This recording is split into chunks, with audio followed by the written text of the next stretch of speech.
lies in wait amidst your dreams, where nothing is ever how it seems. It is a portal to a terrifying world beyond the doorway to nightmare.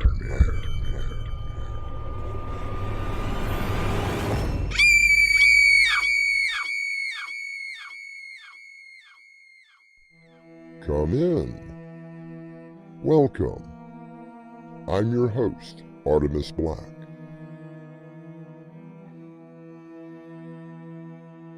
Ghosts, spirits, apparitions. These particular words can send a slight chill down your spine. They conjure up images of fear and horror. However, in a few cases, they can be quite fun to encounter. Dorothy, I've got a problem. How bad could it possibly be this time, Fred?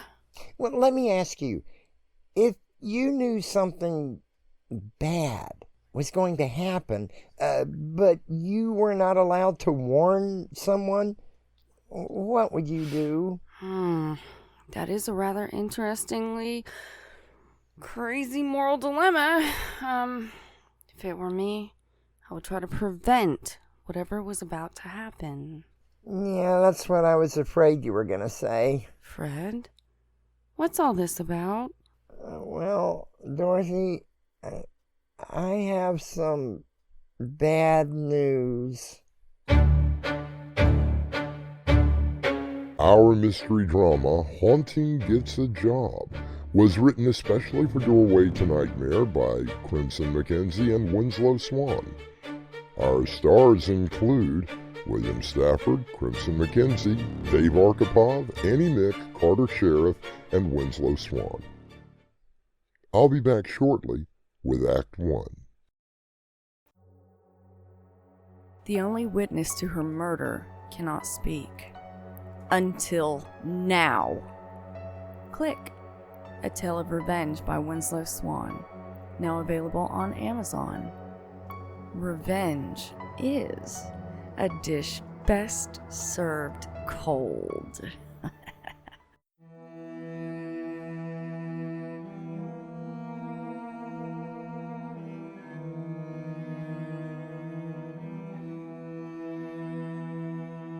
In the past few years, there has been a resurgence in the investigation of the paranormal. Ghost hunting, as it is called, has become more popular, which begs me to ask, what happens after we shuffle off this mortal coil? Great dinner, Dot. Thank you, sweet. Just a little something I whipped up. Where has Fred been all day? Oh, I'm not really sure. He's been unusually quiet for the last few days. The problem with Fred is that he doesn't have anything to do. Too bad he couldn't get a job with you at the office. Please, don't even think of that.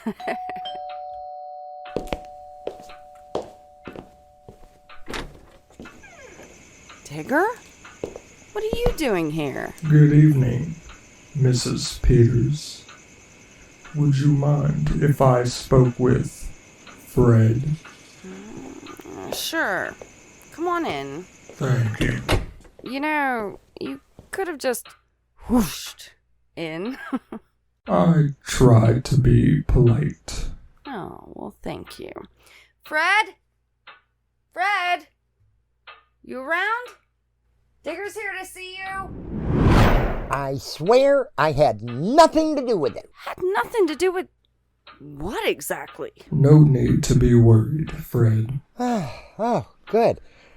So what can I do for you, Digger? We are in need of another escort. Is that even legal? Where do I sign up? Stan! Will you stop it? What do you even mean, Digger? It seems that more people are crossing over than we can handle. But what would I have to do? Simply guide the new arrivals to the demarcation point. A guide? As in leading people somewhere? I'm sure that Fred is capable of doing that. He got lost going from the bathroom to the kitchen. I will have you know, Stanley, that it was very dark that night. You could have just gone through the wall, you know. Yeah, I kind of forgot that I could do that. Digger, what would Fred actually have to do? We would let him know who was about to arrive, or rather, leave, and he would be there to help them. As long as it's not like an accident, or worse, a murder. You will be at level 1. Those are the ones that are extremely sick and are ready to go. Oh, good. So, when do I start? Go over to Mercy Hospital, room 1311. Mr. Raymond Johnson is ready. He should be joining you in about an hour. But according to the rules, I can't leave the house. Unless Stan or Dorothy is with me. I'm not going anywhere, especially to watch someone kick the bucket. Fred, you are now under a special rule. You are no longer bound to the Peters on a strictly probationary basis. Is it okay with you, Dorothy? I think it's wonderful. Yes, please, by all means. Okay. See you later.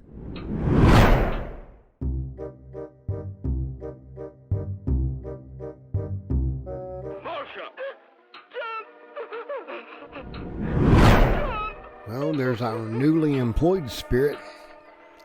How did it go, Fred? It went... I guess it was okay. Something happened? You didn't get lost, did ya? Oh, no, nothing like that. It was all kind of sad, you know? Tell us what happened, Fred. Well, I got to Mr. Johnson's room about 10 minutes before he... Well, you know, the nurses and doctors tried what they could, but, well, when it's time, it's time. So, what did you have to do? Oh, just wait for him. When he finally showed up, I explained what happened, and, well, then I took him to the bus. Wait a second. A bus? Like a Greyhound bus? Oh, well, that's just to take us to the airport. Not exactly what I imagined the afterlife to be. Yeah, it's not like the old days. The job just got too big for one person. You mean the Grim Reaper? Right. You know, he's really not such a bad guy. I remember when he came for me. Oh, I was so scared, but he turned out to be a rather pleasant fellow. If I saw a guy in a black hood with a large sickle, I'd be scared too. Nah, Stan, that's just the way the living world portrayed him. He was quite dapper, in a three-piece suit and a bowler hat. Did he have a British accent as well? That sounded more Boston than British. Anyway, there are just so many people... Kicking the bucket? Right. It just got to be too much for the old boy. So the head office started recruiting for the job. And that's why they asked you? Yep. Turns out the girl that was doing it in this area had a bit of a breakdown. Yeah, after tonight, I can see why.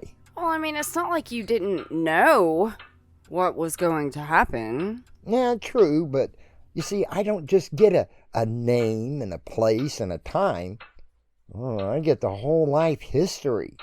And Mr. Johnson, he led a pretty full life. It's kind of a shame to see him cross over. That's all.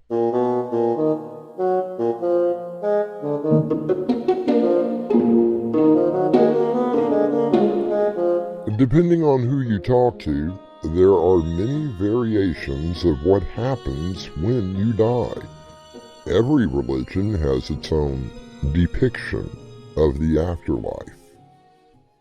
I'll be back shortly with Act 2.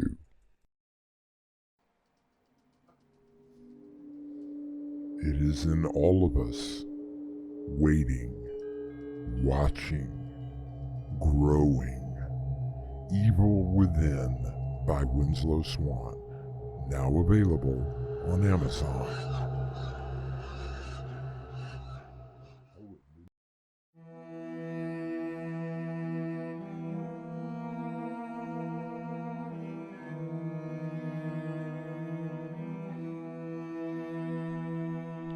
As we join the Peters, it has now been 2 weeks since their resident ghost, Fred, began his new job. We find them having dinner with Jack and Millie Carson. How's Fred doing on the job? Okay so far. I think it's wonderful that Fred is doing something with his...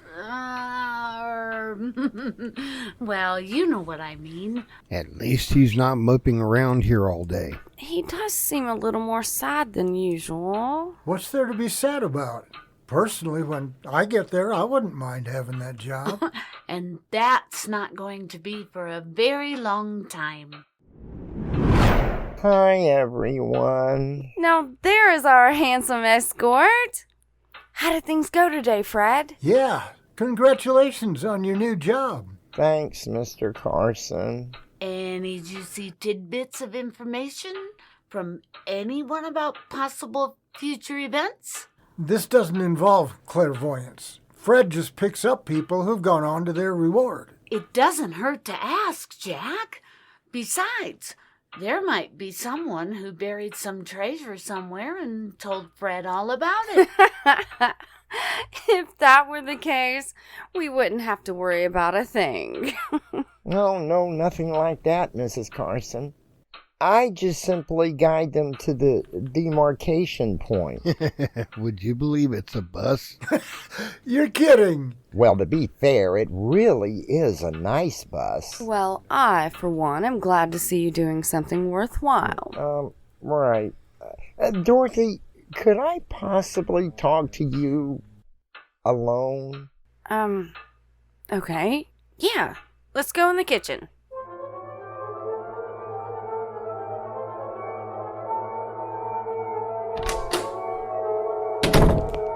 I have a very serious problem. What's going on, Fred? Well, you know that I get a name and a place and a time to be somewhere to pick up the soul that's crossing over. Well, I usually get it a couple of days in advance. I remember that first email. I didn't think computers were even used over there. Oh, everything has been computerized now. So, you just get the information that you need, then you go and wait? So what's the problem? Dorothy, let me ask you, if you knew something bad was going to happen and you thought you could prevent it, well, would you? Of course. That's a no-brainer, Fred. Yeah, but what if you were told that you could not say anything? That it was against the rules? Oh, man.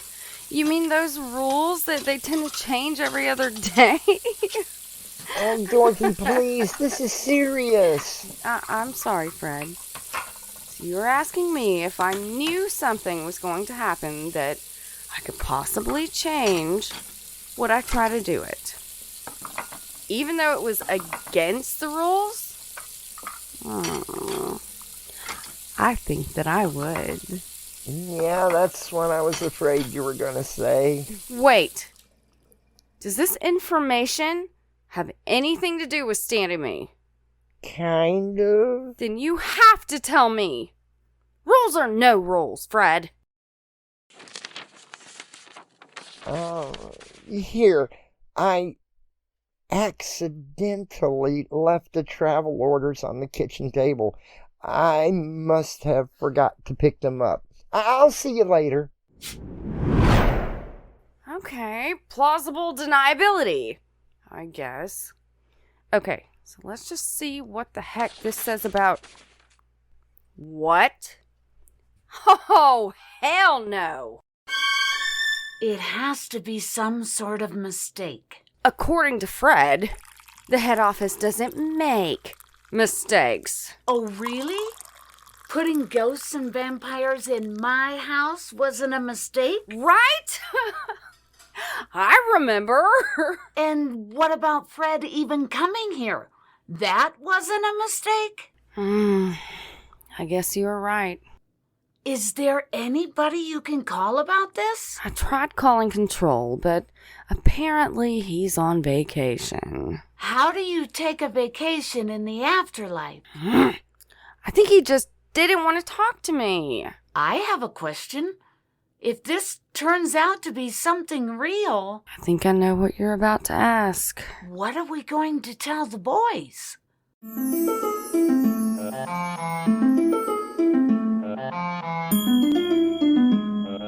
There have been documented cases of people who knew beforehand that a catastrophe was about to happen.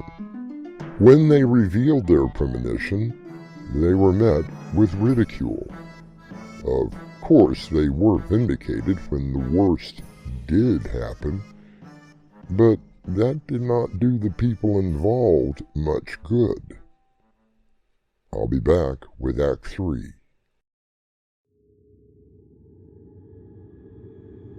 Meet Jerry Connors, family man, businessman, psychopathic killer. The Convincer by Winslow Swan. Now available on Amazon. Jerry Connors. He can convince you to do anything, even die.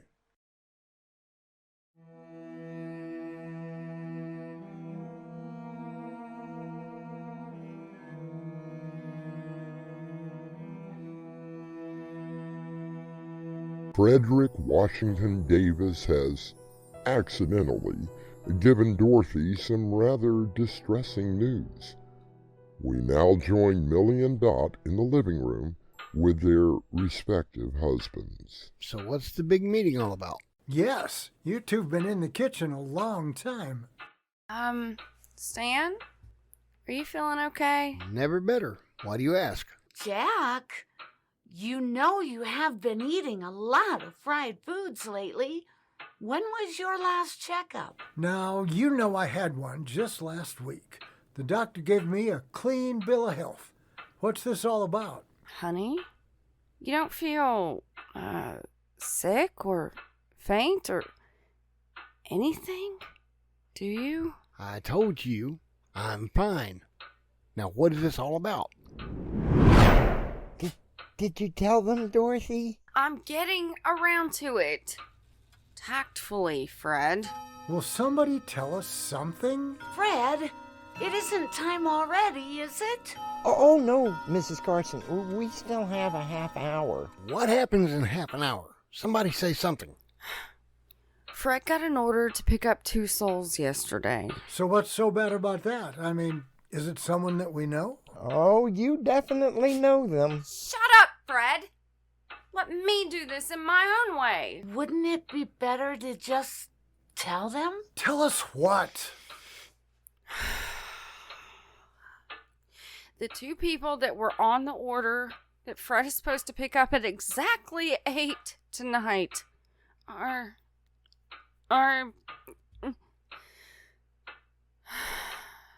Mr. Jack Carson and Mr. Stanley Peters. But I don't even feel sick. Don't worry, hon. Dorothy is trying to get through to someone that may be able to help. But that's what I've been trying to tell you. Once the order is made, well, there isn't anybody who can change it. Dorothy, are you okay? Oh, Stan. What did you find out? Control still is answering the phone. There has to be some mistake. Fred, are you absolutely sure that you have the right names? Oh, absolutely. So, what do we do now? I would say that... Oh, I'm so sorry. I don't want to do this, but I don't have a choice. It's almost 8 o'clock. Oh, Millie, there's so much I want to say. I know. Me too, Jack. Dorothy, I'm sorry, honey. It's just not fair.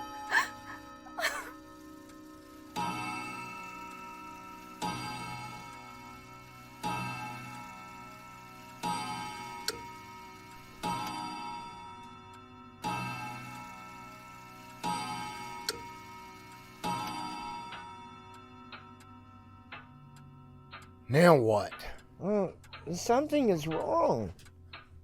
I don't understand. What was supposed to happen? Well, there should have been this light, and then Stan and Jack would follow me to the bus. I have the distinct impression that we are still very much alive and well. I'm glad for that. Oh no, something is definitely wrong. Fred, what are you doing here? Digger? I'm waiting for Jack and Stan to come over to the other side. You were supposed to be at the Hampton Arms Motel 30 minutes ago. What? Digger, what is going on? Oh, no. I read the instructions very carefully. I am supposed to pick up Jack Carson and Stanley Peters at 8 p.m. tonight. And that was 5 minutes ago. And as you can see, we are perfectly fine. Let me see these so-called orders. See? Even I saw it. Most irregular, too. Fred, we shall have to have a long talk about keeping our mouths shut. Now, don't you dare blame Fred. I just happened to see the orders in the kitchen on the table. Mrs. Peters, Mrs. Carson, I owe you both a rather large apology. You mean there really is a mistake? I just checked the original order. Apparently, we have some new typists in the office. Fred is at the correct address, just in the wrong county. And the two souls are one Mr. Jack Peters and Mr. Stan Carson. I told you I didn't feel sick. You mean this wasn't my mistake? No, Fred. You were only following the instructions that you were given. Oh, Stan! Whoa, I'm okay. I suppose you want a kiss as well. You had better, you big old bear. Well, I guess I'd better get over to pick up the right ones. Again, I apologize for the mistake. Dorothy, will you do me a favor? Anything for you? If you ever find out something is going to happen, Yes. just keep it to yourself. Oh, I love you, Stan. As the four friends make a toast to their good health and long life, Fred simply smiles. I'll be back shortly with a final word. If you'd like to support us, visit our merchandise store. T-shirts, caps, mugs, and so much more. Visit doorwaytonightmare.com today.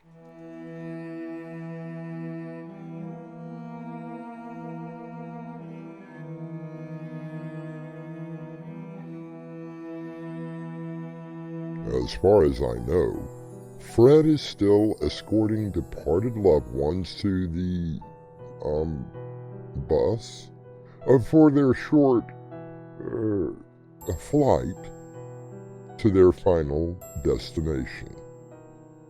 Personally, I like the old way much better. Our cast included Crimson McKenzie, William Stafford, Winslow Swan, Dave Arkipov, Annie Mick, and Carter Sheriff. The story was edited by Crimson McKenzie and directed by Winslow Swan. The music provided by Kevin MacLeod. This is your host, Artemis Black, inviting you to return with us to the Doorway to Nightmare for another adventure into the world of your terrifying imagination. Until next time, slumber peacefully. Epilogue. The butler did it. The only witness to her murder cannot speak. Until now. Click. A Tale of Revenge by Winslow Swan. Now available on Amazon. Revenge is a dish best served cold. If you'd like to support us, visit our merchandise store. T-shirts, caps, mugs, and so much more. Visit doorwaytonightmare.com today. Hey guys, this is Crimson. And this is Swan. And we'd love to know what you think of the stories. Even if it's bad. So leave us a comment. Or give us a thumbs up. Thank you.